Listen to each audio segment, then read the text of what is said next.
I'm not playing. The trailer for Ready or Not 2 has just dropped. Let's break it down.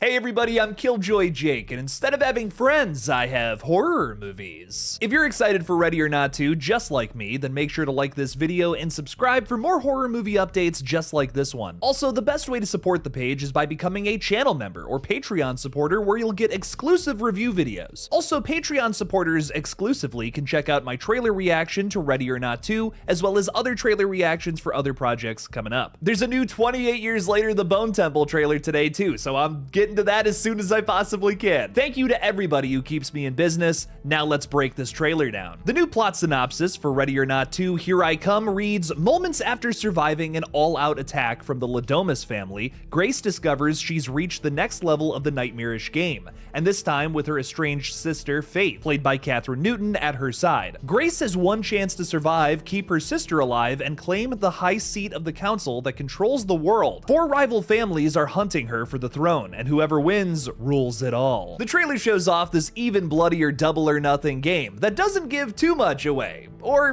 does it? Well, we'll talk about a potential spoiler a little later on into this video. You have been warned. After a little recap, we catch up with Grace at the hospital, who finds herself handcuffed to the bed. There's a shot later on in the trailer that I'm pretty sure is supposed to be right at the beginning of the movie, just placed in the edit very well here, where we see Grace getting resuscitated. I'm guessing right now, to do kind of a fast transition, after Grace smokes that cigarette, I think she's just gonna fall over and pass out. This is gonna serve as a good reminder that she's already been through hell. Like, this is picking up right where we left off. She has hardly had any time to recover. Elijah Wood narrates, seemingly playing some sort of adjudicator in this evil game. He explains to Grace that by winning hide and seek against the Ladomuses, she's triggered a new game with other wealthy families. They'll be hunting her down at the Danforth Country Club, and whoever wins seemingly takes home the entire fortune, as well as the high seat at the council. And who sits there now currently, I believe, is the very sickly David Cronenberg. Not in real life. I think he's okay in real life.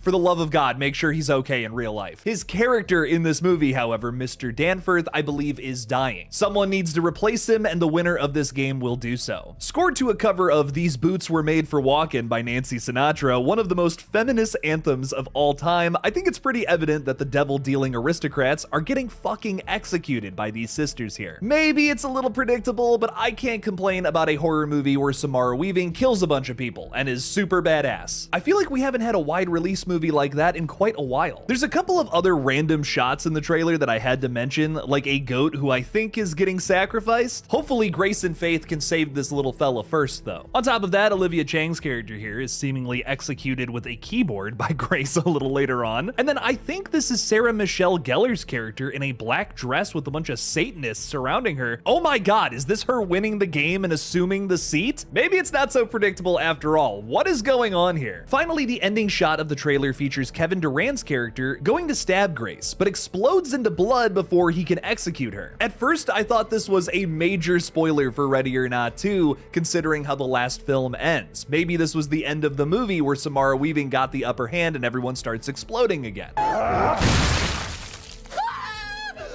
Okay, that was a spoiler. Upon further review, however, I think that this actually happens super early on in the film and introduces a brand new rule to this new game. This attack seemingly happens at the hospital based on the setting of this shot and this other quick shot of Kevin Durant, where I think he's sneaking into Grace's hospital suite. Maybe a chase ensues from there. I think he's part of one of the wealthy families and is trying to snag the kill early in order to win. See, that's breaking the rules, however, and if you've ever watched any horror movie, you know that you probably gotta follow the rules. Thank God you're not in a jigsaw trap, dude, because you wouldn't make it out of that either. I think that since this new game hasn't begun, he's not allowed to kill her yet. With LaBelle being a merciless stickler for the rules, as we saw in the previous film, where even kids exploded into blood, this is likely his devilish doing. LaBelle's the kind of guy who's gonna flip the Monopoly board if he sees you stealing a few fives out of the bank. But seriously, I even said it in my video yesterday, with this franchise's big twist being out of the bag already, I feel like the sequel sequel has to kind of play into that a little bit,